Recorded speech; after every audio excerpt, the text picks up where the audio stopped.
Hello నమస్తే, నేను అశోక్. ఏపీలో వైసీపీ పార్టీ భవిష్యత్తు పైన ఒక సందిగ్ధత నెలకొంది. అయితే 2019 ఎన్నికల్లో ఒక భారీ విజయాన్ని మూటగట్టుకున్నటువంటి వైసీపీ పార్టీ 2024 ఎన్నికల్లో ఘోర పరాభవానికి లోనైంది. అయితే దానికి ఎన్ని కారణాలు చెప్పినప్పటికీ కూడా వైసీపీలో జరిగినటువంటి కొన్ని తప్పుల వల్ల ఈ జరిగింతా జరిగిందని చెప్తూ ఉన్నారు. అయితే ఈవీఎంలకు సంబంధించిన వివాదం కానివ్వండి, ప్రతిపక్షం చేస్తున్నటువంటి ఆరోపణలు కానివ్వండి, ఇవన్నీ ఎన్ని ఉన్నప్పటికీ కూడా వైసీపీ పార్టీ నెక్స్ట్ భవిష్యత్ ఏంటి, వీటన్నిటి గురించి ఈరోజు ఇంటర్వ్యూలో నాతో పాటు పార్టిసిపేట్ చేస్తున్నారు ఎర్రగొండపాలెం ఎమ్మెల్యే తాటిపత్రి చంద్రశేఖర్ గారు. సార్ నమస్తే. నమస్తే Ashok garu. Sir, YCP party ఇప్పుడు బలంగా ఉందా, బలహీనంగా ఉందా? వైఎస్ఆర్ కాంగ్రెస్ పార్టీ పుట్టుక నుంచే బలంగా ఉంది. ఇవాళ అధికారం కోల్పోయామనేటటువంటి బాధ ప్రతి కార్యకర్తలో ఉంది. గతాన్ని మించినటువంటి బలాన్ని అందిపుచ్చుకోవటానికి ఇంతకంటే ఇంకొక కారణం ఉండాల్సిన అవసరం లేదు. వైఎస్ఆర్ కాంగ్రెస్ పార్టీ ఒక ఎమ్మెల్యేతో ఒక ఎంపీతో స్టార్ట్ అయినటువంటి ప్రస్థానం అతి కొద్ది సమయంలో ప్రతిపక్ష హోదా, అది కూడా అబద్ధపు హామీలు ఇవ్వలేక రెండవసారి అధికార పక్షంలో బ్రహ్మాండమైనటువంటి గెలుపు, ఈ దేశంలోనే అత్యంత పెద్ద గెలుపును నమోదు చేసినటువంటి పార్టీగా వైఎస్ఆర్ కాంగ్రెస్ పార్టీ నిలబడింది. ఈరోజు మీరు అన్నట్టుగా అనేక అంశాలను మీరు అడిగారు. ఈవీఎంల మీద చర్చ. ఈ చర్చ కేవలం ఆంధ్రప్రదేశ్లో లేదు. ఈ చర్చ భారతదేశంలో ఉన్నటువంటి అన్ని రాజకీయ రంగాల్లో, అన్ని రాజకీయ పార్టీల్లో వీటి మీద అనుమానాలు లేవనెత్తినటువంటి వ్యక్తులు ఉన్నారు. ఓకే. ప్రపంచ ప్రసిద్ధిగాంచినటువంటి ఎలన్ మస్క్ ఒక సొంత సంస్థని, ఒక సొంతంగా ఈ ప్రపంచవ్యాప్తంగా ఒక మంచి పేరుని సంపాదించినటువంటి వ్యక్తి ఈవీఎంలను ట్యాంపరింగ్ చేయొచ్చు అని చెప్పాడు అంటే దానిలో ఎంత లోపం ఉంటే ఆ వ్యక్తి చెప్పాడు అనేది మనం అందరం ఆలోచించాలి. తెలుగుదేశం పార్టీ అధికారంలోకి వచ్చింది, దానికి అనేకమైనటువంటి కారణాలు ఉన్నాయి. వైఎస్ఆర్ కాంగ్రెస్ పార్టీ చేసినటువంటి ప్రభుత్వ విధానాల మీద విషం చిమ్మి అధికారంలోకి వచ్చారు. ఇవాళ ఒక్కొక్క విషయాన్ని కానీ మీరు పరిగణలోకి తీసుకుంటే అత్యంత ఎక్కువగా ప్రాచుర్యం చేసినటువంటి విషయం మా ప్రభుత్వం మీద శాండ్ మద్యం, ఆ తర్వాత ల్యాండ్ టైటిలింగ్, ఆ తర్వాత పెన్షన్ స్కీమ్. ఈ 4 అంశాలనే తీసుకోండి ముందు ఉదాహరణగా. మొట్టమొదటి అంశం land titling act. Land titling act అనేది ఒక భూతం అని చూపించినటువంటి ఈ తెలుగుదేశం పెద్దలు ఇవాళ ల్యాండ్ టైటిలింగ్ యాక్ట్ గొప్ప అనేటటువంటి పరిస్థితిలోకి నెట్టవేయబడ్డారు. నీతి ఆయోగ్ చేసినటువంటి సిఫార్సు మేరకు కేంద్ర ప్రభుత్వం తీసుకున్న నిర్ణయంలో భాగంగా ప్రతి రాష్ట్రం కూడా ఈ విధానాన్ని అమలుపరచాలని కేంద్ర ప్రభుత్వం ఇచ్చిన సూచన సలహా మేరకు అత్యధికమైన అద్భుతమైనటువంటి రీతిలో 15,000 మంది పైచిలకు సర్వేర్లను నియమించి ప్రతి పేదవాడి యొక్క భూమి తనకి హక్కు కల్పించే విధంగా, తన యొక్క భూమిని ఏ పెత్తందారి లాక్కునే అవకాశం లేని విధంగా ఒక గొప్ప ప్రణాళికాబద్ధంగా ల్యాండ్ టైటిలింగ్ యాక్ట్ని అమలుపరిచింది వైఎస్ఆర్ కాంగ్రెస్ పార్టీ ప్రభుత్వం. అవును. దానికి మంచి విధానాలను ఎంచుకుంది. ఇది చాలా బ్రహ్మాండంగా ఉందని ఆ రోజు ప్రధానమంత్రి గారు కూడా కితాబిచ్చినటువంటి పరిస్థితి. సో దాని మీద విషం గక్కి ఎలక్షన్స్కి 3 రోజుల ముందు పర్సనల్ కాల్స్ ఓటర్లకు చేసి మీ భూమిని వైఎస్ఆర్ కాంగ్రెస్ పార్టీ నాయకులు లాగేసుకుంటారు, లేదా దీన్ని తనఖా పెట్టేసి ప్రభుత్వం డబ్బు తీసేసుకుంటుందని చెప్పి అబద్ధ ప్రచారం చేసి అందలం ఎక్కారు. ఇవాళ కేంద్ర ప్రభుత్వం ఏం చెప్తుంది? ఖచ్చితంగా మీరు అమలు పరచాల్సిందే, అమలు పరచకపోతే మీకు రావాల్సినటువంటి రాయితీలు కానీ దాని మీద వచ్చేటటువంటి లబ్ధి కానీ మీరు కోల్పోతారు అని రాష్ట్ర ప్రభుత్వాన్ని వాన్ చేసింది. మీరు తిప్పికొట్టలేకపోయారు కదా, అదే కదా ఇక్కడ ఫెయిల్ అంటే ఎలా అశోక్ గారు ఒకసారి ఆలోచించండి. ఈ సమాజంలో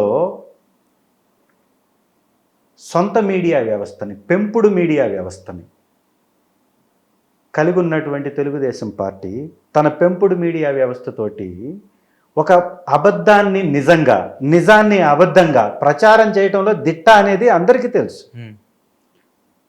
ఈరోజు ల్యాండ్ టైటిలింగ్ యాక్ట్ మంచిది అని డబ్బా కొడతారు, ప్రతిపక్షంలో ఉంటే తప్పు అని డబ్బా కొడతారు. అంటే వారికి ఉన్నటువంటి ఆ ఛానల్స్ చేసినటువంటి తప్పుడు ప్రచారం, ఆ మీడియా వ్యవస్థలు చేసినటువంటి తప్పుడు ప్రచారం నుంచి బయటికి రావాలంటే సామాన్యుడు ఎలా తట్టుకోగలుగుతాడు? ఒక ఛానల్లో 2 ఛానల్లో ప్రచారం చేస్తే ప్రజల్ని మనం రీచ్ అవ్వలేము.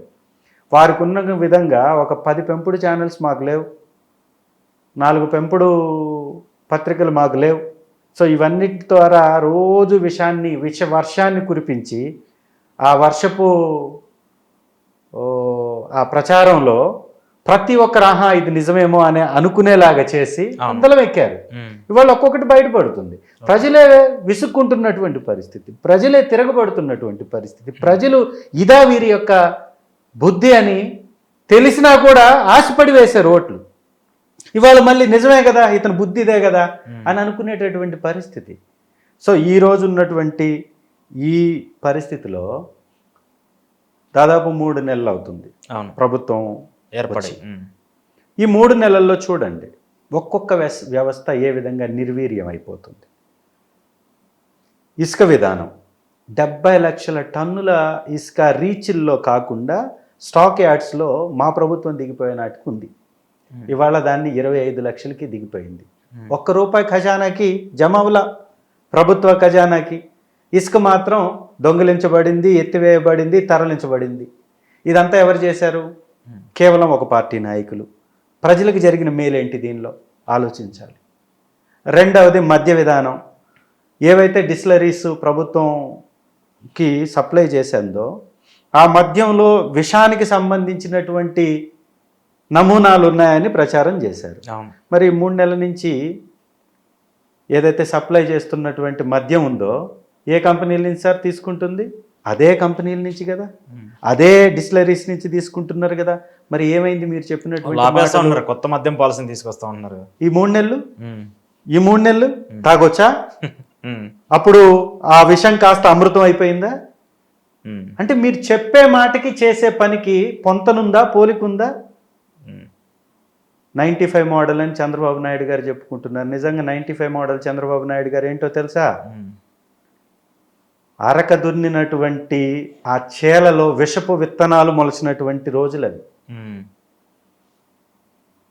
నారు మడి బీడుల్లో రైతులు ఉరివేసుకున్నటువంటి రోజులు అవి. 95 నుంచి 2004 సమయంలో వారి పరిపాలనలో వ్యవసాయం దండగా అని స్వయంగా చంద్రబాబు నాయుడు గారు పలికినటువంటి మాటలు ఇవాళ కూడా అదే చేస్తున్నారు కదా వారు. నిజమే, ఆయన 95 మోడల్ లాగా ఉంది ఈరోజు పరిస్థితి కూడా. ఆ రోజు ఏదైతే విధానాలను అమలు పరిచారో ఉచితాలు దండగా అని చెప్పినటువంటి ముఖ్యమంత్రి గారు చంద్రబాబు నాయుడు గారు ఆ రోజు కూడా చెప్పారు ఇదే విధానం. ఆ రోజు చెప్పినటువంటి విధానంలోనే ఈ రోజు కూడా వెళ్తున్నారు. అంటే సార్ ఇప్పుడు ఇదన్నీ హామీలు, స్కీమ్లు ఇవన్నీ ఓకే, వాటిని మీరు అపోజ్ చేస్తారు, ప్రతిపక్షంలో ఉన్నారు. అపోజ్ చేయట్లా కాదు అశోక్ గారు, మీరు దీన్ని ప్రజలకి చేరవేయాలి. ఆ రోజు తప్పుడు మద్యం ఈ రోజు అమృతం అయిందా? ఇది ప్రజలకు తెలియాలి. ఆ రోజు ల్యాండ్ టైటిలింగ్ యాక్ట్ తప్పైనప్పుడు ఈ రోజు ఒప్పెలా అయింది? ఆ రోజు ఉచితంగా ఇస్తానన్నటువంటి ఇసుక ఇవాళ 1600 నుంచి 1800 రూపాయల టన్ను ఎందుకు అమ్మబడుతుంది? ఏమైంది? అమ్మ ఒడి అని పేరు మార్చి ఆ తల్లి వందనం పేరుతోటి తెచ్చిన స్కీమ్ ఏమైంది? ఈ విద్యా సంవత్సరానికి, ఈ అకాడమిక్ ఇయర్కి ఆ బిడ్డలకి ఆదరణ కరువైతే, ఒక సంవత్సరం విద్యా సంవత్సరాన్ని కోల్పోతే ఆ కుటుంబం ఎలా సర్వైవ్ అవ్వాలి? ఆ విద్యార్థి మళ్ళీ చదువుని ఎలా పొందగలగాలి? ఆ బాధని ఎవరు తీర్చాలి? ఈ డబ్బు ఎవరు ఇవ్వాలి? ఒక సంవత్సరం ఎగ్గవేశారు కదా మీరు, అది ఎలా? దీంతో పాటు 1500 రూపాయలు మీరు ఇస్తానన్నారు కదా, మేం కాదు కదా చెప్పింది, ప్రతి మహిళకి ఇస్తానన్నారు కదా, ఎందుకు ఇవ్వలేదు? ఈ 3 నెలలు అవసరం లేదా? మరి ఈ 3 నెలలు అవసరం లేకపోతే రేపే అవసరం ఉందా? మీ విధానం ఏంటి? పోనీ 6 నెలలకి ఇస్తారా? సంవత్సరానికి ఇస్తారా? ఇవ్వరా? చెప్పాలి కదా. ఆగస్టు 15 తారీఖు రోజు ఉచిత బస్ ప్రయాణం అన్నారు. ఏమైంది ఉచిత బస్ ప్రయాణం? ఇంకెన్ని రోజులు దీన్ని తాత్కారం చేస్తారు? పెన్షన్స్ 50,000 పెన్షన్స్ 50 సంవత్సరాలు దాటినటువంటి బీసీలకి పెన్షన్ ఇస్తానన్నారు కదా, ఏమైంది మరి? ఈ 3 నెలల పెన్షన్ బీసీలకి అవసరం లేదా? ఆదుకోవాల్సినటువంటి ప్రభుత్వం ఎందుకు అటకెక్కిచ్చేస్తుంది? ఇవన్నీ కూడా ఆలోచించాలి. అన్నిటికంటే ఇంపార్టెంట్గా ఈ రాష్ట్రంలో ఉన్నటువంటి పేద వర్గాలు, ఎవరైతే ప్రభుత్వ పథకాల మీద ఆధారపడి ఉన్నటువంటి వర్గాలు ఉన్నాయో ఆ వర్గాలు ఈ 3 నెలలు తినడానికి ఎవరి మీద ఆధారపడాలి? ప్రభుత్వం మీదే ఆధారపడి, పథకం మీదే ఆధారపడి తన జీవితాన్ని గడిపేటటువంటి వ్యక్తులు ఉన్నారని మీరే చెప్తున్నారు కదా. ₹5 భోజనం పెట్టడం అనేది బ్రహ్మాండమైన కార్యక్రమం అని మీరే డబ్బా కొట్టుకుంటున్నారు కదా. మరి ఇంతటి పేదరికంలో ఉన్నటువంటి వ్యక్తులు ఉన్న రాష్ట్రంగా మీరే చెబుతూ ఈ పేదలను ఆదుకునే పథకాలని రద్దు చేసి అమలు పరచకపోతే ఆ పేదలు ఏ విధంగా సర్వైవ్ అవ్వాలి? ఇది చెప్పాల్సిన అవసరం ఉంది. రాష్ట్ర ప్రభుత్వం ఒక్కొక్క విషయాన్ని మీరు కానీ చూస్తే ఇప్పుడు ఏముంది, గురుకుల పాఠశాలలు చూడండి, మీరు తీసుకొచ్చిన పథకాలన్నింటినీ కూడా వాళ్ళు ఖచ్చితంగా పేర్లు మార్చి పక్కన పెట్టేస్తే ఇవ్వడానికి నిధులు లేవని చెప్తున్నారు. మీరు గతంలో జగన్మోహన్ రెడ్డి 11 లక్షల కోట్లు 15 లక్షల కోట్లు అసలు అప్పు ఏందో ఇంతవరకు వాళ్ళు చెప్పట్లేదు. వాళ్ళేమో 11 లక్షలు అంటారు, మీరేమో 7 లక్షల కోట్లు అంటారు. ఎవరికి వచ్చినట్టు వాళ్ళు చెప్తున్నారు. అసలు రాష్ట్ర సంబంధించిన అప్పు ఏంటో అనేది ఇంతవరకు ఎవరు క్లారిటీగా చెప్పట్లేదు. సో ఇవన్నీ ఎన్నుకున్నప్పటికీ కూడా ఒక సమస్య మీద ఎందుకు వైసీపీ పార్టీ గతంలో ఏంటంటే ప్రతిసారి ప్రభుత్వాలు మారినప్పుడల్లా పథకాలు మార్చేసి ప్రజల్ని నిర్వీర్యం చేయటం కదా ఇదంతా. అశోక్ గారు, వైఎస్ఆర్ కాంగ్రెస్ పార్టీ అప్పు వేరు, తెలుగుదేశం పార్టీ అప్పు వేరు ఉండదండి. ప్రభుత్వం యొక్క అప్పు రాష్ట్రం అప్పే ఉంటుంది. అవును, చాలా స్పష్టంగా ఏకంగా మాజీ ముఖ్యమంత్రి గారు, మా పార్టీ అధ్యక్షులు వారు చాలా స్పష్టంగా ఈ రాష్ట్రం యొక్క అప్పు దాదాపు 7.5 లక్షల కోట్లు, ఇన్క్లూడింగ్ తనఖా పెట్టినటువంటి గ్యారంటీ అప్పులతో సహా, వివిధ కంపెనీల దగ్గర నుంచి వివిధ సంస్థలు తీసుకున్న అప్పులతో సహా కలిపి 7.5 లక్షల కోట్లని చాలా స్పష్టంగా చెప్పారు. దాంతోపాటుగా చంద్రబాబు నాయుడు గారు దిగిపోయే కాలానికి 4 లక్షల కోట్ల రూపాయల అప్పు ఆ రోజు ఉంది. ఆ తర్వాత FRBM పరిమితులకు లోబడి మన రాష్ట్ర ప్రభుత్వం తీసుకొచ్చినటువంటి అప్పు కేవలం 3.5 లక్షల కోట్లు మాత్రమే. ఇది మించే అవకాశం లేదు. ఎందుకంటే కేంద్ర ప్రభుత్వం ఇచ్చినటువంటి ఒక నిబంధన ఉంది, FRBM లిమిట్స్ ఉన్నాయి. దీంతో పాటు ఏవైతే డిస్కామ్లు తీసుకున్నటువంటి అప్పు కానీ, వివిధ సంస్థలు తీసుకున్నటువంటి అప్పులు కానీ అన్నీ కలిపి కూడా 7.5 లక్షల కోట్ల నుంచి 8 లక్షల కోట్లే. ఇది చాలా స్పష్టంగా చెప్పారు. ఇదే విషయాన్ని నిర్మలా సీతారామన్ గారు కూడా చెప్పారు, కేంద్ర ఆర్థిక మంత్రి గారు. ఇంకెవరు చెప్పాలి? రాష్ట్ర ముఖ్యమంత్రిగా చేసినటువంటి జగన్మోహన్ రెడ్డి గారు చెప్పారు. కేంద్ర ఆర్థిక శాఖ మంత్రిగా కొనసాగుతున్నటువంటి నిర్మలా సీతారామన్ గారు చెప్పిన తర్వాత వీళ్ళు 14 లక్షల కోట్ల అప్పులు అని చెప్పినటువంటి చంద్రబాబు నాయుడు గారు ఏ డేటాతో చెప్పాడో చెప్పాల్సింది ఎవరు? ప్రభుత్వంలో ఉన్న వాళ్ళు. రెండవది, మొన్న అసెంబ్లీ సమావేశాలు పెట్టినప్పుడు గవర్నర్ గారి ప్రసంగంలో ఎంత చెప్పారు సార్? 10 లక్షల కోట్లు అప్పు అన్నారు. మరి చంద్రబాబు నాయుడు గారు చెప్పిన 14 లక్షల కోట్లలో 4 లక్షల కోట్లు అప్పు ఎక్కడికి వెళ్ళిపోయింది? పుష్కాట్, తప్పుడు ప్రచారం అని తేలిపోయింది. చంద్రబాబు నాయుడు గారే ఒప్పుకున్నట్టు, ఇదే పవన్ కళ్యాణ్ గారు ఒప్పుకున్నట్టు, ఇదే బీజేపీ పార్టీ ఒప్పుకున్నట్టు 10 లక్షల కోట్లు కూడా లేదులే. యాక్చువల్గా 8 లక్షల కోట్ల లోపే ఉంది మొత్తం అప్పు. రైట్. చంద్రబాబు నాయుడు గారు ఏం చెప్పారు సార్? 14 లక్షల కోట్ల అప్పు ఉన్నటువంటి ఈ రాష్ట్రానికి సంపదని సృష్టించి నేను పథకాలు ఇస్తాను అన్నాడు. మరి 14 లక్షల కోట్ల అప్పు ఉంటేనే నువ్వు పథకం ఇస్తాను అన్నటువంటి వ్యక్తివి కదయ్యా. 4 లక్షల కోట్ల అప్పు లేదు అని నువ్వే చెప్తున్నావు. 10 లక్షల కోట్ల అప్పే అంటున్నావు. నువ్వే ఈ పథకాలన్నీ అమలు పరచాలంటే 1,00,000 కోట్లు కావాలని నువ్వే చెప్తున్నావు. ఒకవేళ నిజంగా నువ్వు అనుకునేదే రైట్ అయితే 1,00,000 కోట్లతోటి ఈ పథకాలు ఇవ్వగలిగినట్లయితే మరి 4 లక్షల కోట్లు అప్పు తక్కువ కనపడుతుంది కదా. ఇప్పుడు ఆ అప్పుతోటే నువ్వు ఇచ్చేయచ్చు కదా 4 సంవత్సరాలు. రెండవది, ఎక్కడ అప్పు ఉంది, ఎంత అప్పు ఉంది? నీ చేతిలో కదా వ్యవస్థలు ఉంది, బయట పెట్టొచ్చుగా. శ్వేతపత్రాల పేరుతోటి తప్పుడు పత్రాలు ఎట్లా నీకు అలవాటే కదా పెడుతూ ఉంటావు. నువ్వు ఇస్తానన్నటువంటి పథకాలను ఎగ్గొట్టడానికి చంద్రబాబు నాయుడు గారు శ్వేతపత్రాలు రిలీజ్ చేశారు. ఒక పోలవరం మీద ఆయన విడుదల చేసినటువంటి శ్వేతపత్రాన్ని నిపుణుల కమిటీ, వీళ్ళేసినటువంటి కమిటీయే తప్పుడు పత్రాలను నిరూపించింది, చెప్పింది. అంటే ఏంటి మీరు చెప్తుంది? బాహాటంగా, నిర్మోహమాటంగా మీకున్నటువంటి అనుభవము, మీకున్నటువంటి ఈ యొక్క హోదాని మరచి మీరు మా పార్టీ మీదో మా ప్రభుత్వం మీదో నిందలు వేస్తున్నారని ప్రజలందరికీ అర్థమవుతుంది. సో పోలవరాన్ని అటకెక్కిచ్చేసి 4 సంవత్సరాలు 5 సంవత్సరాల వరకు మేము కంప్లీట్ చేయమని చెప్పేశారు. ఆ విధంగా దాన్ని పక్కనకి నెట్టివేశారు. రెండవది, అమరావతి, ఏపీ అంటే అమరావతి పోలవరం అన్నారు. పోలవరాన్ని అటకెక్కిచ్చేశారు. ఏ అంటే ఇంకా అమరావతి. సార్ ఎక్కడ సార్ అమరావతిని మీరు కడుతుంది? నిజంగా అమరావతికి మీరు చేరుకోవాలి అని కానీ ప్రయత్నం చేస్తే, ఒక సామాన్యుడు చేరుకోవాలని ప్రయత్నం చేస్తే 3 గంటలు వ్యవధి పడుతుందండి. ఓకే. విజయవాడలో దిగాలి, బస్ కోసం అన్న వెయిట్ చేయాలి, లేదా మీరు అక్కడికి పోవడానికి మీ సొంత కారులన్నా వెళ్ళాలి. ఆ అమరావతి అనేటటువంటి ప్రాంతం గుంటూరుకి దగ్గర కాదు, విజయవాడకి దగ్గర కాదు. గుంటూరు నుంచి 22 కిలోమీటర్ల లోపలికి పోతే ఆ ప్రాంతం వస్తుంది. మొన్న రీసెంట్గా ఒక నిపుణుల కమిటీ దాన్ని కూడా వెళ్ళారు. ఎలా వెళ్ళారు? బోటుల్లో.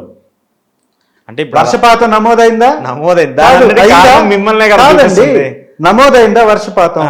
దాని అంతటి కారణం మిమ్మల్ని చూపిస్తుంది. జగన్మోహన్ రెడ్డి 5 ఏళ్ళు ఇలా పెట్టబట్టే కదా అమరావతి పేదల భూములు ఇచ్చి రాజధాని కట్టమని ఇస్తే ఇలా అడవుల్లాగా తయారైందని చెప్పేసి. రైట్. మీరు ఎన్ని సంవత్సరాలు పరిపాలించారు? మీరు ఎన్ని సంవత్సరాలు 5 ఏళ్ళు పరిపాలించారు. 5 ఏళ్ళు ఎందుకు కట్టలేకపోయావు? 5 ఏళ్ళు కేవలం పునాదులు వేసావా? అంటే నువ్వు 5 ఏళ్ళు పునాదులు వేస్తే మిగిలిన 5 ఏళ్లలో అపార్ట్మెంట్లు అయిపోతాయా? నిర్మాణం జరిగిపోతుందా? నీకు మాత్రం పునాది తవ్వడానికి 5 ఏళ్ళు పడుతుంది. తర్వాత వచ్చినటువంటి ప్రభుత్వం మాత్రం అద్భుతాలు సృష్టించాలి. మీరు మళ్ళీ ఆ పునాదుల్లోకి పడవలు వేసుకొని వెళ్ళి నిపుణుల కమిటీ సందర్శిస్తుంది. సార్, 10,000 రూపాయలు స్క్వేర్ ఫుట్ నిజంగా అన్యాయం కాదా? ఒక టెంపరవరీ నిర్మాణం చేయడానికి ఆలోచించాలి ప్రజలందరూ కూడా. ఏదో వైఎస్ఆర్ కాంగ్రెస్ పార్టీ నాయకుడు మాట్లాడుతున్నాడంటే ఇది అబద్ధం ఉంటుంది అని కాదు మాట్లాడాల్సింది. నిజమెంత ఆలోచించాలా? ఒక టెంపరవరీ సచివాలయం కట్టడానికి, ఒక టెంపరవరీ సెక్రటరియట్ కట్టడానికి, హైకోర్టు కట్టడానికి 10,000 రూపాయలు స్క్వేర్ ఫుట్ తీసుకున్నటువంటి ప్రభుత్వం, ఖర్చు చేసినటువంటి ప్రభుత్వం ఈ ప్రభుత్వం. మరి అలాంటి నిర్మాణాలకి అనువైన ప్రాంతం కాని ప్రాంతంలో మీరు ఒక నగరాన్ని ఎలా నిర్మిస్తారు? దీనికి సమాధానం చెప్పాలి. రెండవది, మళ్ళీ అదే పాత కంపెనీలు, అదే సింగపూర్ కంపెనీలు. ఏ సింగపూర్ కంపెనీ వ్యక్తి ఆ సింగపూర్లో పట్టుబడ్డాడో మంత్రి, అవును, వీళ్ళ భాగస్వామి, అదే కంపెనీలకి ఇవాళ మళ్ళీ అమరావతిని కట్టబెట్టేటటువంటి ప్రయత్నం. అంటే స్థలం వాళ్ళది కాదు, పెట్టుబడి వాళ్ళది కాదు, వాళ్ళకు మాత్రం 50% వాటా. ఎలా సాధ్యం ఇది? ఇది ఒక్కసారి ఆలోచించాలి. భూమి రైతుది, పెట్టుబడి ప్రభుత్వానిది. మరి సింగపూర్ కంపెనీకి ఎందుకు సార్ షేరు 50%? కేవలం ప్లాన్లకి, డిజైన్లకి అయితే మన దగ్గర నుంచి ప్రపంచవ్యాప్తంగా నైపుణ్యం కలిగినటువంటి కాంట్రాక్టర్లు, నైపుణ్యం కలిగినటువంటి ఇంజనీర్లు ప్రపంచవ్యాప్తంగా వెళుతుంటే ఎవరో పక్క దేశస్తుని తీసుకొచ్చి ఇక్కడ డిజైన్ వేయించుకోవడానికి 50% కట్టబెట్టడం అనేది ఇది ఏ రకమైనటువంటి ఉపయోగకరం రాష్ట్రానికి? ఒక్కసారి ఆలోచించుకోవాలి. కాబట్టి వాళ్ళ గురుకుల పాఠశాలలో విద్యా వ్యవస్థను తీసుకున్నాం. ఒకసారి ఇంపార్టెంట్ ఏంటండి? రాష్ట్ర భవిష్యత్తు అంటే విద్యార్థుల భవిష్యత్తు. గురుకుల పాఠశాలలో కాకినాడ జిల్లా ఏలేశ్వరం అనేటటువంటి గురుకుల పాఠశాలలో కలుషిత ఆహారం తిని 24 మంది విద్యార్థులు అస్వస్థతకు గురయ్యారు. మొన్న 5 రూపాయలకు భోజనం అని పెట్టినటువంటి ఈ యొక్క అన్నా క్యాంటీన్ను తణుకులో వాళ్ళ సింక్లో, క్లీనింగ్ సంబంధించి సరిగా లేదు, సింక్లో ఒక కలుషితమైనటువంటి వాటర్లో కడిగి ప్లేట్స్ సప్లై చేస్తున్నారు. అంటే ఎక్కడుంది మీ నిఘా? ప్రభుత్వం వైఫల్యం ఎంత కనపడుతుంది? ఎర్రగొండపాలెం మా నియోజకవర్గంలో ఇదే గురుకుల పాఠశాలకు సంబంధించినటువంటి పిల్లలు చపాతీలు చేస్తూ అక్కడ మీడియాల్లో వార్తలు వచ్చాయి. అక్కడికి వెళ్ళినట్టు చపాతీలు చేయడానికి కూడా స్టాఫ్ లేరు, వాళ్ళకి వాళ్ళు చేసుకునే తినే పరిస్థితి. దాన్ని మీడియాలో వస్తే అక్కడ ఉన్నటువంటి తెలుగుదేశం నాయకుడు వెళ్ళి ఇక్కడ ఎవరు చేయట్లేదు సరదాగా చేశారంటే ఐటీడీఐ అధికారి వెళ్ళి నిజమే ఇక్కడ పిల్లలకు ఆ రోజు ఎంప్లాయీస్ రాకపోవడం వలన పిల్లలే 1000 చపాతీలు చేశారని మాట్లాడారు. అంటే వ్యవస్థల మీద వీళ్ళకి పట్టు లేకుండా కేవలం వైఎస్ఆర్ కాంగ్రెస్ పార్టీ నాయకుల్ని తిట్టడానికి, ద్వేషించటానికి, వారి మీద ద్వేషాన్ని పెంచటానికి, వారి మీద ఏదో ఒక అభియోగం మోపటానికి వీరికున్న అధికారాన్ని ఉపయోగిస్తున్నారు. అందుకే చూడండి ఎన్ని వ్యవస్థలు ఉన్నాయో అన్ని వ్యవస్థల్లో తప్పులు జరిగిపోయాయని అధికారుల్ని బదలాయిస్తూ కొత్త అధికారులను నియమించడానికి సూట్ కేసు కొట్టు, ఉద్యోగం పట్టు అనే విధంగా చిన్నపాటి ఉద్యోగానికి కూడా బేరసారాలు చేసుకుంటూ ఎక్కడికక్కడ వీళ్ళ నాయకులు పట్టుబడుతున్నటువంటి విధానం ఏదైతే ఉందో, ఇసుక దగ్గర నుంచి, మద్యం దగ్గర నుంచి, మట్టి దగ్గర నుంచి, ఉద్యోగాల దగ్గర నుంచి, రేషన్ బియ్యం దాకా ఈ 3 నెలల కాలంలో ప్రభుత్వం ఎంత ఫెయిల్యూర్ అయిందో, ఇంతటి ఘోరమైనటువంటి వైఫల్యం గతంలో ఏ ప్రభుత్వం వైఫల్యం చెందలేదు. ఇది వాస్తవం. ఇప్పుడు ఇవన్నీ మన సమస్యలు చూసాం. ఒకసారి మీ నియోజకవర్గానికి వద్దాం. మీ నియోజకవర్గం నిజానికి చెప్పాలంటే నీటికి సంబంధించి చాలా ఇబ్బంది ఎదుర్కొన్నటువంటి నియోజకవర్గం. గతంలో ఎంతమంది ముఖ్యమంత్రులు వచ్చినా వెలుగొండ ప్రాజెక్ట్ని రాజశేఖర రెడ్డి హయాం నుంచి ఇప్పటిదాకా మొన్న మానేటువంటి జగన్మోహన్ రెడ్డి గారి దాకా అందరం చూస్తూ వచ్చాం. అసలు అది పూర్తయ్యే పరిస్థితి ఉంటుందా? అది పూర్తయితే కొన్ని లక్షల ఎకరాలకు నీటి సరఫరా జరుగుతుంది. అది మీకు కూడా తెలుసు, మీ నియోజకవర్గం కాబట్టి. ఆ పరిస్థితి ఉంటుందా? ఎందుకంటే ఆ వెలుగొండకు సంబంధించి కూడా అక్రమాలు జరిగాయి, అవినీతి జరిగిందని చెప్పేసి వచ్చినటువంటి 3 నెలల్లో వాళ్ళు ఒక పేపర్ రిలీజ్ చేశారు. అశోక్ గారు అన్నిటి మీద పేపర్లు రిలీజ్ చేశారు, చేస్తారు కూడా. ఎందుకంటే తప్పుడు ప్రచారం చేసి అందలం ఎక్కినటువంటి వాళ్ళు వారు ఇచ్చినటువంటి హామీలు నెరవేర్చలేనటువంటి క్రమంలో ఏదో ఒక తప్పుడు ప్రచారం అవతల పార్టీ మీద, ప్రతిపక్షం మీద చేసి కాలాన్ని గడిపేటటువంటి ప్రయత్నం వారు చేస్తున్నారు. ఇది కొంచెం సేపు పక్కన పెడితే వాస్తవాలు వేరు. వెలుగొండ అనేటటువంటి ప్రాజెక్టు ఇది పశ్చిమ ప్రకాశం జిల్లా ప్రజల యొక్క సంజీవని లాంటి ప్రాజెక్ట్. ఇది ప్రాణదాయని ప్రాజెక్ట్. పశ్చిమ ప్రకాశం అనేటటువంటి ప్రాంతం ఎన్నో సంవత్సరాలుగా ఈ రాజకీయ నాయకుల యొక్క స్వార్థ రాజకీయాలకి బలైపోయినటువంటి ప్రాంతం. దాన్ని కనుక్కున్నటువంటి రాజశేఖర్ రెడ్డి గారు అది ఎప్పటి నుంచో దాని మీద చాలామంది, ఇదే చంద్రబాబు నాయుడు గారు గతంలో 95లో వచ్చినప్పుడు ఆయన కూడా శంకుస్థాపనల పేరుతోటి హడావుడి చేశాడు, అక్కడ కట్టాలని ప్రయత్నం చేశాడు. అవేం చేయలేదు, చేయకుండా అటకెక్కిచ్చేశాడు. ఆ తర్వాత వచ్చినటువంటి రాజశేఖర్ రెడ్డి గారు న్యాచురల్ రీసోర్స్ కలిగినటువంటి ప్రాంతం. ఓకే, అక్కడ కొండల్నే ఒక రిజర్వాయర్గా ఆ చిన్న చిన్న జాయింట్లు చేస్తే, కొండకి మధ్యలో ఉన్నటువంటి గ్యాప్ని కానీ ఫిల్ చేస్తే ఒక ట్యాంక్ లాగా ఏర్పడి రిజర్వాయర్ లాగా ఏర్పడేటటువంటి ప్రాంతం ఇక్కడ కలిగి ఉంది అని ఆయన గమనించి గతంలో తీసుకున్నటువంటి పూల సుబ్బయ్య గారి యొక్క రిపోర్ట్స్ కానీ అక్కడ ఉన్నటువంటి ప్రజల యొక్క డిమాండ్స్ని కానీ పరిగణలోకి తీసుకొని ఆ ప్రాజెక్టుకి శంకుస్థాపన చేశారు. చేసిన తర్వాత 2 టన్నెల్స్ ద్వారా శ్రీశైలం డ్యాంలో వాటర్ స్టోర్ చేసినప్పుడు అక్కడి నుంచి ఒక 2 సొరంగాల ద్వారా ఆ వాటర్ని ఇక్కడికి తరలించవచ్చు అని ఆ 2 సొరంగాలకు సంబంధించి వర్క్ స్టార్ట్ చేయించారు. స్టార్ట్ చేసి దాదాపుగా 18.9 కిలోమీటర్ల పొడుగు ఒక సొరంగంలో 11 కిలోమీటర్లు కంప్లీట్ చేశారు వారు. ఒక సొరంగాన్ని కంప్లీట్ చేశారు. దాంతోపాటు ఈ రిజర్వాయర్కి సంబంధించిన వర్క్స్ కూడా ఆయన మొదలు పెట్టారు. ఆ తర్వాత గవర్నమెంట్ మారడం, ఆయన అనుకోని పరిస్థితిలో వారు కాలం చేయడం, తీరని లోటుగా ఉన్నటువంటి ఆ ప్రాజెక్టుకి వారి తర్వాత వచ్చినటువంటి ప్రభుత్వం దాన్ని పట్టించుకోలేదు. చంద్రబాబు నాయుడు గారు ఏకంగా 5 సంవత్సరాల కాలంలో 4 కిలోమీటర్లు మాత్రమే కంప్లీట్ చేశాడు 2 సొరంగాల్ని. ఓకే, ఒకదాన్ని 4.1 కిలోమీటర్, ఒకదాన్ని 2.2 కిలోమీటర్, 6 కిలోమీటర్లు కంప్లీట్ చేశారు చంద్రబాబు నాయుడు గారు. అంటే మొత్తం చేయవలసింది ఏంది? 18.9 ఒకటి, 18.7 కిలోమీటర్లు ఒకటి, దాదాపుగా 37.5 కిలోమీటర్లో రాజశేఖర్ రెడ్డి గారు 11 కిలోమీటర్లు కంప్లీట్ చేస్తే చంద్రబాబు నాయుడు గారు 6 కిలోమీటర్లు కంప్లీట్ చేశాడు. ఆ మిగిలినటువంటి మొత్తాన్ని జగన్మోహన్ రెడ్డి గారు మా ప్రభుత్వంలో కంప్లీట్ చేశారు. సొరంగాలు కంప్లీట్ అయిపోయాయి. సొరంగాలు కంప్లీట్ చేయడం జరిగింది, రిజర్వాయర్ని కూడా కంప్లీట్ చేయడం జరిగింది. ఇవాళ పూర్తిగా వెలుగొండ ప్రాజెక్టు వినియోగానికి సిద్ధంగా ఉంది. అది కంప్లీట్ కాలేదు అని చెప్పేటటువంటి మాటలన్నీ అబద్ధాలు. పూర్తిగా వెలుగొండ ప్రాజెక్ట్ కంప్లీట్ అయి ఉంది, రిజర్వాయర్ కంప్లీట్ అయి ఉంది, 2 సొరంగాలు కంప్లీట్ అయి ఉంది. కేవలం R&R ప్యాకేజ్ ఇవ్వాలి, అది కూడా 1200 కోట్లు మాత్రమే. ఓకే, 1200 కోట్లు వారికి R&R ప్యాకేజ్ ఇస్తే వారిని ఇంకొక దగ్గరికి తరలించడానికి కావాల్సినటువంటి స్థలాల సేకరణ కూడా జరిగింది. వారిని అక్కడి నుంచి తరలించేందుకు సేకరణ జరిగింది. కొన్ని చోట్ల నిర్మాణాలు జరిగాయి, కొన్ని చోట్ల ఇంకా నిర్మాణాలు చేసుకోవాల్సినటువంటి అవసరం ఉంది. ఇవన్నీ కూడా కేవలం 1200 కోట్ల రూపాయల డబ్బుతోటి అయిపోయేటటువంటి పని. నిజంగా మనకి అదృష్టవశాత్తు పైన పడ్డ వర్షాలు, మన రాష్ట్రంలో వర్షాలు లేకపోయినా పైన పడ్డ వర్షాలతో శ్రీశైలం డ్యామ్ నిండింది, నాగార్జున సాగర్ డ్యామ్ నిండింది. ఈ డ్యాములు నిండడం వలన మనకి సర్ప్లస్ వాటర్ మొత్తం కూడా సాగర్లోకి వెళ్ళిపోతున్నటువంటి పరిస్థితి.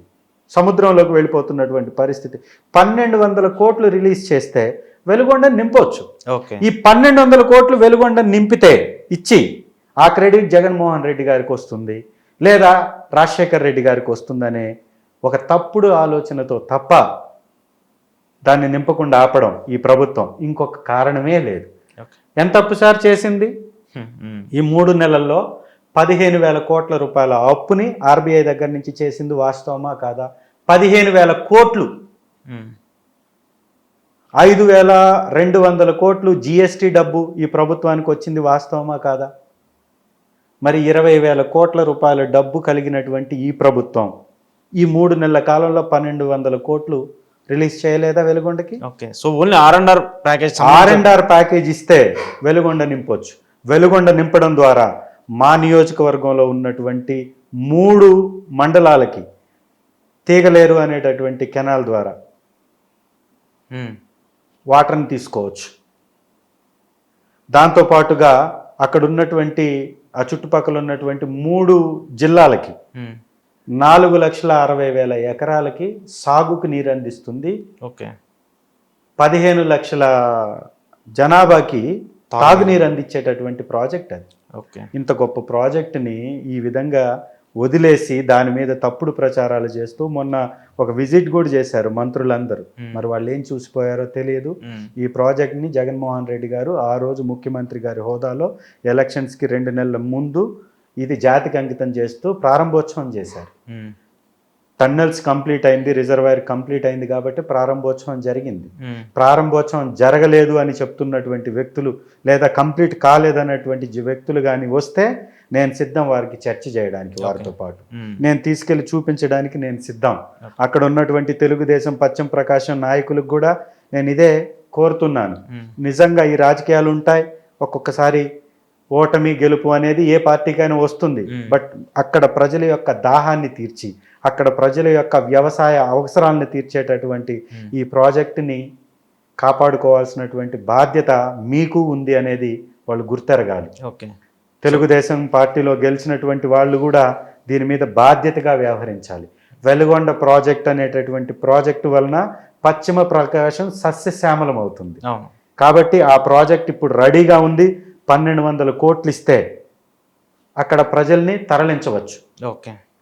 చాలా చిన్న అమౌంట్ ఇది. అవునవును. 45 టీఎంసీల వాటర్ని స్టోర్ చేసే కెపాసిటీ ఉన్న ఒక ప్రాజెక్ట్ని వినియోగించుకోవడానికి 1,200 కోట్లు అంటే చాలా చిన్న అమౌంట్. ఓకే. గతంలో తెలుగుదేశం పార్టీ చేసి వదిలేసినటువంటి చాలా ప్రాజెక్టులకు సంబంధించినటువంటి R&R ప్యాకేజీలు కానీ కాంట్రాక్టర్కి ఇవ్వాల్సిన డబ్బు కానీ మా ప్రభుత్వం వచ్చిన తర్వాత చెల్లించాం మేము. సో ఇది ప్రభుత్వం అనేది కంటిన్యూస్ ప్రాసెస్. ఏ ప్రభుత్వం ఉన్నా కానీ చేయాల్సిందే. ఇది ఆ ప్రభుత్వం చేసింది కాబట్టి మేము చెయ్యొద్దు, ఆ ప్రభుత్వం ఇచ్చింది కాబట్టి మేము దాన్ని క్యాన్సిల్ చేస్తాము, ఆ ప్రభుత్వం నాయకుడు కాబట్టి అతని మీద కేసు పెడతామంటే ప్రజలు చూస్తూ ఊరుకోరు. మీ మీద తిరగబడతారు, మళ్ళీ మీ ప్రభుత్వాన్ని కూడా దించే ప్రయత్నం చేస్తారు. కాబట్టి ఇది బాధ్యతతో చేయాలి. వెలుగొండ ప్రాజెక్ట్ని రాజకీయాలకు బలి చేయొద్దని నేను తెలుగుదేశం పార్టీ ప్రభుత్వాన్ని కూడా కోరుతున్నాను. ఇమ్మీడియట్గా వెలుగొండ ప్రాజెక్టు మీద బాధ్యతాయుతంగా మీరు ప్రవర్తించండి, వాటర్ని రిలీజ్ చేయించండి. ఈ వాటర్ ద్వారా అక్కడ ప్రాంతం మొత్తం సస్యశ్యామలం అవుతుంది. దీని మీద దృష్టి పెట్టవలసిందిగా మా జిల్లా ముఖ్య నాయకులు తెలుగుదేశం పార్టీ మంత్రులకు కూడా నేను సలహా ఇస్తున్నాను. వారిని కూడా రిక్వెస్ట్ చేస్తాను. ఓకే. చంద్రశేఖర్ గారు హ్యాపీగా ఉన్నారు విజయం మీద? బ్రహ్మాండంగా ఉన్నారు. అంటే మీరు నేను మీ దగ్గరగా చూసినటువంటి వ్యక్తి, మిమ్మల్ని మీ ప్రచారాన్ని కానివ్వండి, మీరు అంటే లాస్ట్ టైంలో వచ్చినప్పటికి కూడా సీట్ సంపాదించుకొని నియోజకవర్గం అంతా తిరిగి అక్కడ ఉన్నటువంటి అభ్యర్థిని వేరే చోటకి రీప్లేస్ చేసినా కూడా అంటే ఎక్కడో రావాల్సిన మెజార్టీ, ఎక్కడో గెలుపుకి కావాల్సినంత బీజం దొరకలేదేమో అని అనిపించిందా? 100% వాస్తవమే. మా లెక్కల ప్రకారం, మా అంచనాల ప్రకారం ఎక్కడా కూడా 30,000కి తక్కువ మెజారిటీ మేము ఎక్స్పెక్ట్ చేయలేము. అనుకోని కారణాలు, అనేకమైనటువంటి కారణాలు, మీరన్నట్టు అనేక అనుమానాలు, ఇవన్నీ ఉన్న సందర్భంగా సో ఇంతటి క్లిష్ట పరిస్థితుల్లో కూడా అక్కడ బయటకు రాగలిగాము అంటే అది అక్కడ ప్రజలకి వైఎస్ఆర్ కాంగ్రెస్ పార్టీ మీద ఉన్నటువంటి ప్రేమ కారణం. అట్లాగే వైఎస్ రాజశేఖర్ రెడ్డి గారు ఆ ప్రాంత ప్రజలకు చేసినటువంటి మంచి కానీ, వైఎస్ జగన్మోహన్ రెడ్డి గారు ముఖ్యమంత్రి హోదాలో ఆ ప్రాంతానికి ఇచ్చినటువంటి నిధులు కానీ గెలుపుకి అక్కడ కృషి చేశాయి. పూర్తిగా ఇది అక్కడ ప్రజల విజయం.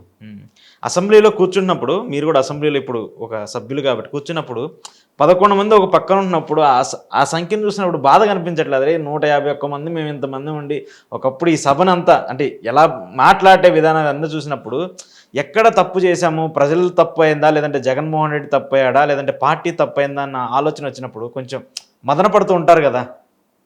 100% ఖచ్చితంగా ఇంత మంచి చేసినా కానీ ఎందుకు ఈ సంఖ్య వచ్చిందనే బాధ ఉన్నప్పటికీ కూడా మరింత బాధ్యత కూడా అనిపిస్తుంది.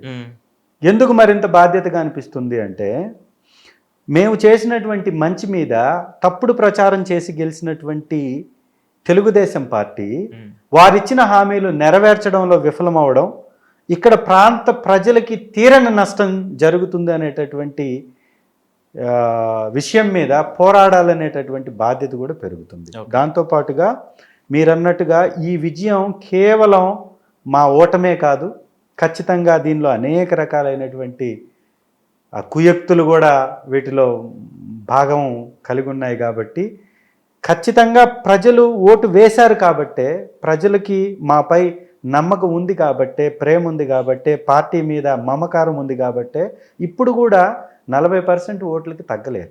మీరు ఇంకొక విషయాన్ని కూడా గమనించాలి. అనేక రకాలైనటువంటి వార్తలు వస్తున్నాయి. ఈవీఎంలో విషయంలో కావచ్చు, లేకపోతే పోలీస్ డిపార్ట్మెంట్ వ్యవహార సరళ మీద కావచ్చు, లేదా కేంద్ర ప్రభుత్వ వ్యవస్థలు పనిచేసినటువంటి తీరు ద్వారా కావచ్చు, అనేక విమర్శలు ఉన్నాయి. మీరు గమనించినట్లయితే ఎలక్షన్ జరిగిన రోజైతే 68.2% ఓటింగ్ నమోదైనట్టుగా తేల్చారు.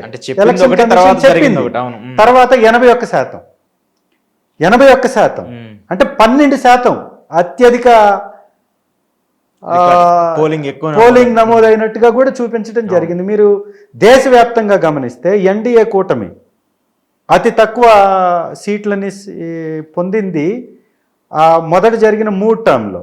4వ టర్మ్లో అతి ఎక్కువ సీట్లని దక్కించుకుంది ఎన్డీఏ కూటమి. అంటే దాని అర్థం ఏంటి? ఎన్డీఏ కూటమికి 4వ విడత జరిగినటువంటి ఎలక్షన్స్లో ఎక్కువ సీట్లని సాధించింది, ఓటింగ్ పర్సంటేజ్ కూడా సాధించింది. అక్కడ కూడా చాలా అనుమానాలు బలపడుతున్నాయి. దాంతోపాటుగా ఓట్ ఫర్ డెమోక్రసీ అనేటటువంటి ఒక వ్యవస్థ 265 పేజీల నివేదిక ఇచ్చింది దీని మీద. 4వ విడతలో చాలా అవకతవకలు జరిగాయి, 12% అధికంగా ఓట్లు నమోదైనట్టుగా చూపించాయి. ఎలక్షన్ రోజు ఈవీఎంలో ఉన్న ఛార్జింగ్ కన్నా ఎలక్షన్ లెక్కింపు రోజు ఉన్నటువంటి ఈవీఎంలో ఛార్జింగ్ అధికంగా ఉన్నట్టుగా చూపించారు అని అనేక రకాలైనటువంటి విమర్శలు చేశాయి. ఇవన్నిటినీ బట్టబయలు చేయాల్సింది, నివృత్తి చేయాల్సినటువంటి బాధ్యత ఈసీ మీద ఉంటే, ఈసీ అధికారులు ఏకంగా ఆ వీవీప్యాట్లను కాల్చివేయమన్నారు. అది ఇంకొక అనుమానానికి తావిస్తుంది. మా నాయకులు చాలామంది అనుమానాలని నివృత్తి చేయాల్సిందిగా ఫీజులు లక్షల రూపాయల ఫీజులు కడితే మాక్ పోలింగ్ పేరుతోటి చేతులు దులుపుకునే కార్యక్రమాన్ని ఈసీ చేస్తుంది. ఇవన్నీ ఇంకా అనుమానాలు బలపడడానికి కారణం అవుతున్నాయి. మీరు గమనించినట్లయితే రీసెంట్గా నిన్న కూడా ఒక చోట మాక్ పోలింగ్ చేశారు. ఎవరు అడిగారు నిన్ను మాక్ పోలింగ్? మేము అడుగుతుంది ఏంది? ఈవీఎంలో పోలైనటువంటి ఓట్లకి వీవీప్యాట్లో ఉన్నటువంటి ఓట్లకి వ్యత్యాసం ఉందా లేదా చెప్పమంటున్నాం. రాత్రి జరిగిన ఓటింగ్ పర్సెంటేజ్కి పొద్దున మళ్ళీ మీరు ఇచ్చినటువంటి ఓటింగ్ పర్సెంట్కి 12% ఎందుకు వ్యత్యాసం వచ్చింది? 12 గంటల నుంచి తర్వాత జరిగిన పోలింగ్ ఎక్కడెక్కడ ఎక్కువ పోల్ అయింది చూపించమని అడుగుతున్నాం. దాన్ని చూపించడానికి మీకు ఎందుకు డౌట్? మేము అడిగింది చెప్పలేకపోతున్నారు అంటే అక్కడ ఏదో మతలబు ఉంది అని అర్థం. మీరు చిన్న ఎగ్జాంపుల్ని కూడా చూడాలి. మనం ఎగ్జామ్ రాస్తాం, మీకు ఫెయిల్ అయ్యారు అనుకోండి, మనం మళ్ళీ రీకౌంటింగ్ పెట్టుకున్నప్పుడు ఆ ఎగ్జామ్ పేపర్ తీసుకొచ్చి మీ ముందు టేబుల్ మీద పెట్టి దీనిలో తప్పెక్కడ జరిగింది చూసుకోమని మీ చేతికే ఇస్తారు. వాళ్ళు ఎలా దిద్దారో కూడా మీకు చూపిస్తారు. ఒక సామాన్య ఎగ్జామ్ పేపర్నే రీకౌంటింగ్ పేరుతోటి మీరు అప్లై చేసుకుంటే మీ ముందు పెట్టేటప్పుడు ఇంత పెద్ద ప్రజాస్వామ్య వ్యవస్థని నిర్వీర్యం చేస్తుంది అని భయపడుతున్న ఇలాంటి వ్యవస్థ మీద అనుమానాలు వచ్చినప్పుడు నివృత్తి చేయాల్సిన బాధ్యత ఈ ఎలక్షన్ కమిషన్కి లేదా? ఒకసారి ఆలోచించాలి. కేంద్రంలో ఉన్నటువంటి ప్రభుత్వం ఇక్కడ ప్రభుత్వం మీద ఆధారపడి ఉంది కాబట్టే ఈ ప్రభుత్వాన్ని రక్షిస్తుందా? నిజంగా దీనిలో తప్పులు జరిగాయా, ఈ అనుమానాలు రోజు రోజుకి బలపడుతున్నాయి. కాబట్టి మేము 11 మంది మేము ఉన్నాము అనేది మాకు అత్యంత బాధ్యతను పెంచేటటువంటి క్రమమే తప్ప బలహీనపడేటటువంటి క్రమం కానే కాదు. ఖచ్చితంగా మాట్లాడడానికి సమయం కావాలి తప్ప సంఖ్య కాదు. ఖచ్చితంగా శాసనసభలో మాట్లాడే అవకాశం ఇస్తే ఈ విషయాలన్నిటి మీద మా గళాన్ని వినిపిస్తాం. ఇప్పుడు మీరే మాట్లాడాలి, మీరే అందరం అక్కడ- మాట్లాడతాం. ఉమ్. అవకాశం ఇస్తే అందరు మాట్లాడతాం. ఇప్పుడు ప్రకాశం జిల్లాకు సంబంధించి రాజకీయ ఉద్దండులు అందరూ ఓడిపోయారు. అంటే దర్శికి సంబంధించి ఆయన ఒక కొంచెం లో మెజార్టీతో ఆయన బయటపడ్డాడు. చంద్రశేఖర్ గారు ఆ జిల్లాకు సంబంధించి ఒక విజయం వైసీపీ జెండా నెట్ట పట్టుకొని జగన్మోహన్ రెడ్డి గారి దగ్గరికి వెళ్ళినప్పుడు ఆయనతో మాట్లాడినప్పుడు ఆయన ఏం చెప్పారు? ఖచ్చితంగా అప్రిషియేషన్ ఉంటుంది కదా, ఖచ్చితంగా అప్రిషియేషన్ ఉంటుంది. ఇంకా మాకు బాధ్యత పెంచిందని నేను ఇంతకుముందు చెప్పినట్టు జగన్మోహన్ రెడ్డి గారు కూడా చాలా ఉన్నతమైనటువంటి ఆలోచన కలిగిన వ్యక్తి కాబట్టి మేము వెళ్ళినప్పుడు సాధారణంగా వారు ఆహ్వానించి వారు అప్రిషియేట్ చేశారు. మాకున్నటువంటి బాధ్యతను కూడా ఇంకా పెంచేటటువంటి మాటలు చెప్పారు. కాబట్టి ఒకటే సార్, గెలుపోవటములు సహజం. ఎవరైనా గెలుస్తారు, ఎవరైనా ఓడిపోతారు. ఓటమి చెందామని బాధపడుతూ కూర్చుంటే మళ్ళీ గెలుపు రాదు. కాబట్టి మళ్ళీ ఎలా గెలవాలి, గతాన్ని మించినటువంటి మెజారిటీలతోటి ఏ విధంగా ముందుకు పోవాలనే దాంతో ఒక పక్కా ప్రణాళికతోటి ముందుకు వెళ్తున్నాం. వైఎస్ఆర్ కాంగ్రెస్ పార్టీ జెండాని మళ్ళీ రాష్ట్ర నడిబొడ్డు మీద ఎగరవేస్తాం. చూద్దాం సార్, దాని గురించి కూడా వెయిట్ చేద్దాం. ఇంకో 5 years ఉంది, దాన్ని కూడా మీకు చూద్దాం. Thank you very much sir, and all the best sir. Thank you అండి.